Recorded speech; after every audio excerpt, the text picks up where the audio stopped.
पे जो गंदम का आटा है ना, वो कोई खाना इतनी कोई अच्छी ऑप्शन नहीं है। ये लेटेस्ट रिसर्च है जो डॉक्टर्स वगैरह हमें आके बता के जाते हैं, वो ये है। उसमें ये कहते हैं कि अगर आपने 100 ग्राम की एक गंदम की रोटी खाई है तो उसमें तकरीबन 70 ग्राम जो है वो कार्बोहाइड्रेट्स हैं, वो है जो वो शुगर की फॉर्म में, जो आपको खाने में तो मीठी फील नहीं होती टेस्ट में, और वो उसके अंदर मौजूद होती है। अब वो जो बहुत सारे प्रॉब्लम्स हैं ना आपकी बॉडी में क्रिएट करती है, जैसे शुगर हो गया, फैट, ठीक है, ओबेसिटी का शिकार जो पेशेंट्स होते हैं वो इसी वजह से मोस्टली होते हैं। अब इसके लिए बहुत सारे डॉक्टर्स जो हैं उन्होंने अपनी बहुत सी चीज़ें इंट्रोड्यूस करवाना शुरू कर दी, बहुत से ब्रांड्स जो हैं उन्होंने अपने आटे इंट्रोड्यूस करवाना शुरू कर दिया, ये मल्टीग्रेन आटा है, ये फलानी है ढमकानी आटा है, ठीक है। अब दुनिया इन चीज़ों पर लग गई, तो हमें ये पता होना चाहिए कि ये जो ब्रांड अपनी दुकान चमका रहे हैं, हमने ये वाले आटे खा के अपने आप को ठीक करना है, ठीक है। ये जो ब्रांड कह रहा है हमने इस पे चलना है, ये जो डॉक्टर हमें समझा रहा है वो हमने सुनना है, ये जो लेटेस्ट रिसर्च है हमारी बॉडी के हिसाब से कि हम कितनी एनर्जी के हिसाब से कितनी गंदम और कितना अनाज जो है वो खा रहे हैं, ये सारी चीज़ों पर बात करेंगे। आज मेरे पास है डॉक्टर जमील मेहरवी साहब, और इन्होंने जो है माशाल्लाह से नेचुरोपैथिक जो है उसमें इन्होंने डॉक्टरी की हुई है और किसी तारुफ के मोहताज नहीं। आज पहली मरतबा हमारे शो पर आए हैं तो हम इनसे आज बात करेंगे। अस्सलाम वालेकुम। वालेकुम सलाम जी, कैसे हैं सर? बिल्कुल ठीक ठाक। अच्छा, मोस्टली लोगों को तो नेचुरोपैथी के बारे में ही नहीं पता होती, थोड़ा सा तो नेचुरोपैथी का बता दीजिएगा, उसके बाद फिर हम आगे अपने प्रोग्राम को लेकर चलते हैं। देखिए, नेचुरोपैथी मीन्स आपका तिब्बे कुरानी, नेचुरोपैथी मीन्स आपका तिब्बे नबवी, और कुरान के अंदर अल्लाह ताला ने फरमाया वनुनज़्ज़िलु मिनल कुरान मा हुवा शिफ़ाअ व रहमतुल लिल मुमिनीन वला यज़ीदु ज़ालिमीना इल्ला खसारा।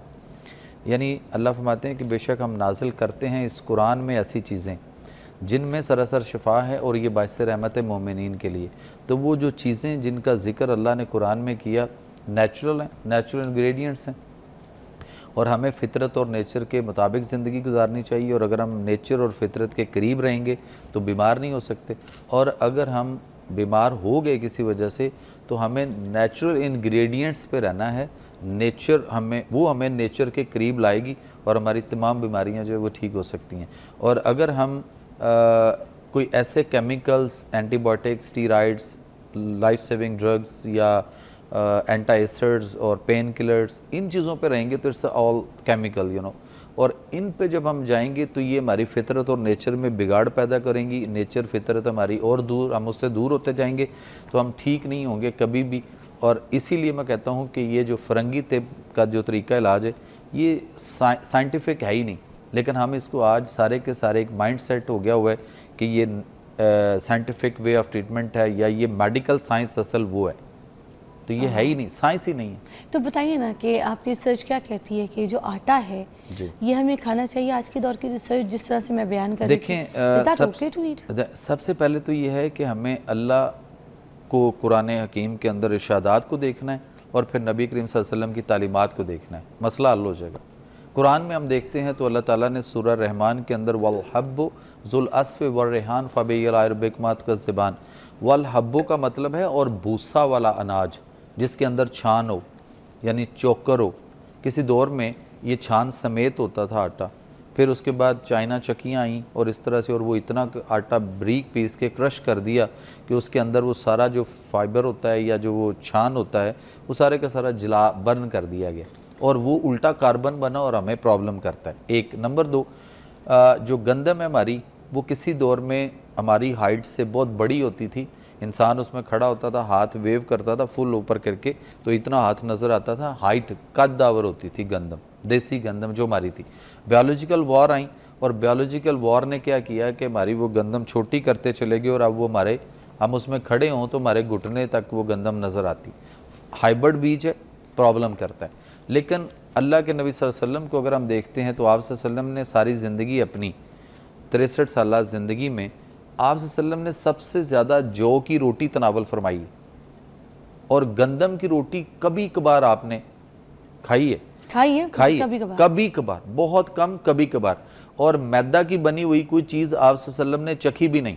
आज उम्मत जो है वो काम उल्टा कर बैठी है कि इस वक्त मैदा सबसे टॉप पे है और उसके बाद गंदम है और जौ की रोटी। आपने चखी कभी जौ की रोटी? अच्छा, मैं तो जौ का आटा खाती हूँ। खाते, तो बहुत कम लोग हैं जो इस वक्त जौ की रोटी जिन्होंने चखी होगी। और दूसरी बात, जो आप मल्टीग्रेन आटा की बात करते हैं तो ये बात ठीक है। पहली बात तो ये कि कुछ लोगों ने अपनी वीडियोस वायरल की, अपने आप को वायरल किया, यूट्यूबर्स टाइप हुए। अच्छा, ये वाली चीज़ें बड़ी इंपॉर्टेंट है जी। इसको मैं चाहती हूँ ज़रा लोग गौर से सुने ब्रेक के बाद, ज़रा सुनिएगा ब्रेक के बाद। हाय अल्लाह, बड़ी सारी बातें पता चली हैं और ऐसी पता चली हैं जो मुझे समझ ही नहीं आ रही है उसकी कहानी सर पैर सुने। मैं चाहती हूँ कि आपको भी पता चले। बड़े डिफरेंट टॉपिक पे हम बात कर रहे थे मगर है वही ये सारी जो हम ग़िज़ा खाते हैं ना इसके ऊपर।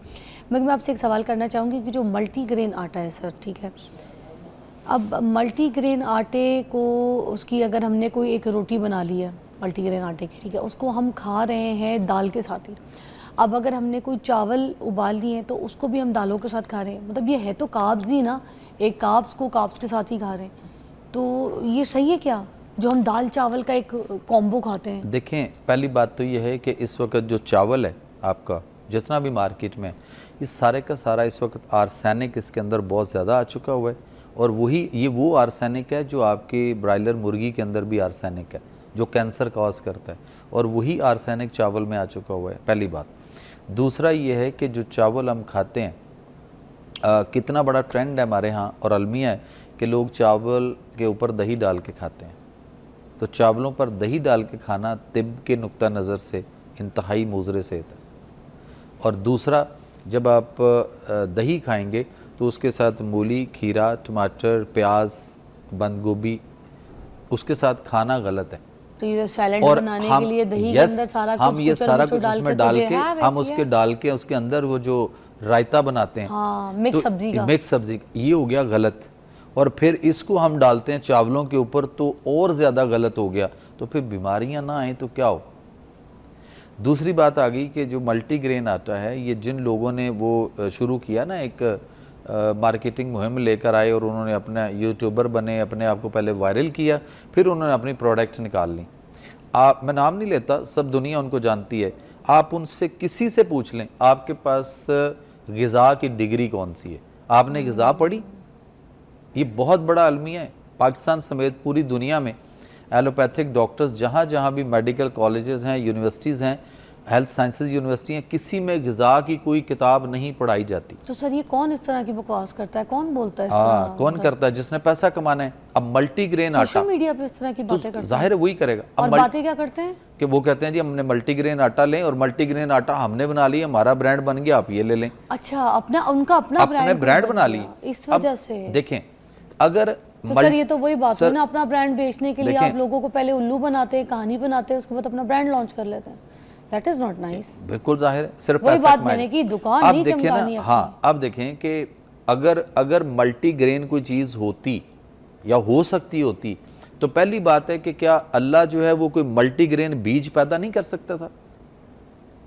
कादर मुतलक है ना, खालिके कायनात है, वो ज़्यादा बेहतर जानता है, पहली बात। और नंबर दो, क्या अल्लाह के नबी सल्लल्लाहु अलैहि वसल्लम ने जिन्होंने तिब्बे नबी की बुनियाद रखी, और आज भी हम तिब्बे नबी पे जाएंगे तो आप यकीन करें नज़ला ज़ुकाम से कैंसर तक आपकी तमाम बीमारियों का इलाज मुमकिन है, हो सकता है। वो तिब्बे नबी का जो खालिक है, वो नबी आखिरुज़्ज़मा, वो जौ की रोटी सिर्फ तनावल फरमाते हैं, वो उसके साथ और कोई अनाज उस दौर में जो भी था वो सारा मिक्स नहीं कर सकते थे। अल्लाह के नबी सल्लल्लाहु अलैहि वसल्लम ने फरमाया, हदीसें मौजूद हैं, एक वक़्त में एक सालन, यानी just a single dish, one dish. साहबा ने अर्ज़ की, या रसूल सल्लम आप कोई इजाज़त दे दीजिए, कोई और कभी त्यौहार, गमी, खुशी, कोई ऐसा कोई दिन, ईद, ऐसा कोई, तो थोड़ा सा इजाज़त फरमा दे। आपने फरमाया 2, फिर आपने फरमाया 3, यानी 3 सालन या 3 डिशेस, फिर आपने फरमाया इसके बाद इसराफ, इसके बाद नहीं। यानी बूफे सिस्टम को 1500 साल पहले हमारे नबी जो वो कंडेम्प्ट कर गए, और आज हम दावत करते हैं तो बूफे होना चाहिए और 15, 20, 50 खाने लगे। अच्छा, हम दावत घर पे भी करते हैं किसी को जी, बुला फिर भी के, और ऐसे हम ही लोग कहते हैं 4, 5, 6, 8 किस्म के सालन, डिशेस, मीठे, ये सब कुछ बनाओ। तो हम जो मेहमान हैं उसके लिए कोई अच्छा काम नहीं कर रहे, हम उसके लिए मौत का जो एक खड्डा है ना वो खोद रहे। तो आप सल्लल्लाहु अलैहि वसल्लम फरमाया कि ये जो 1, 2, 3 सालन जो डिफरेंट आप करें, इनको ये भी देखिएगा कि ये एक दूसरे के साथ एग्रेवेट या क्लैश ना करते हो, मुताबिकत ना रखते हो। अच्छा। और हम यहाँ पे हर चीज़ ऐसे मिक्स करते हैं। अब ये देखें कि जो मल्टीग्रेन आटा है उसके अंदर जितने भी, हम नाम नहीं लेंगे, टाइम बहुत थोड़ा है हमारे पास, हमने ये देखना है कि कितने बीज उसमें डाले गए और उन सारों का आटा मिक्स कर दिया गया। क्या ये फार्मूला हम बना सकते हैं? क्या हम ऐसा कर सकते हैं? कौम जो है ना वो एक माइंड सेट देखती है, वो कहती है जी मेरे पास पेशेंट आते हैं, वो कहते हैं जी हम तो मल्टीग्रेन आटा खा रहे हैं। मैं कहा जी फिर ठीक हुए, क्या हुआ उससे हासिल क्या हुआ? तो एक ट्रेंड है, अगर मल्टीग्रेन है तो वो सारी चीज़ें अब एक साथ करेंगे तो इनके डिफरेंट मिजाज हैं, किसी का मिजाज सर्द है, किसी का गर्म है, किसी का खुश्क है, किसी का तर है, तो आप इन सारी चीज़ों को इकट्ठा करेंगे तो मल्टीग्रेन आपके लिए हार्मफुल होगा। जौ की रोटी खाते हैं? जौ की रोटी बहुत और अच्छी। आपको बिल्कुल सही लगती है, कहते हैं आपकी अगर सब पूरी दुनिया अगर ये जौ का आटा खाए तो फिर ये हम शुगर और ये ब्लड प्रेशर, हाइपरटेंशन और दूसरी बीमारियां जो है अपने जिस्म के अंदर नई नई पैदा नहीं करेंगे, विल बी बैलेंस। लाइक जैसे नबी पाक सल्लल्लाहु अलैहि वसल्लम जौ की रोटी खाते थे, अगर हम भी तिब्बे नबी पे आ जाएं तो हमारी लाइफ जो है ना बैलेंस हो जाएगी। यू रेकमेंड जौ की रोटी? अल्लाह के नबी सल्लल्लाहु अलैहि वसल्लम का एक बड़ा खूबसूरत ट्रैक है, मैं उसको एक प्रोजेक्ट के तौर पे इस वक्त पूरी दुनिया में मैं 37 मुल्कों में इसको चला रहा हूँ। पाकिस्तान में गवर्नमेंट डिपार्टमेंट में, पुलिस डिपार्टमेंट जितना है पूरे पाकिस्तान में मैं उनको जाकर ट्रेनिंग दे रहा हूँ। अच्छा। 2 घंटे का वो हमारा सेशन है। मेरा वो प्रोजेक्ट का नाम है कि बैक टू नेचर, और थीम उसका ये है कि nature your future road map for life अल्लाह's health system according to Quran.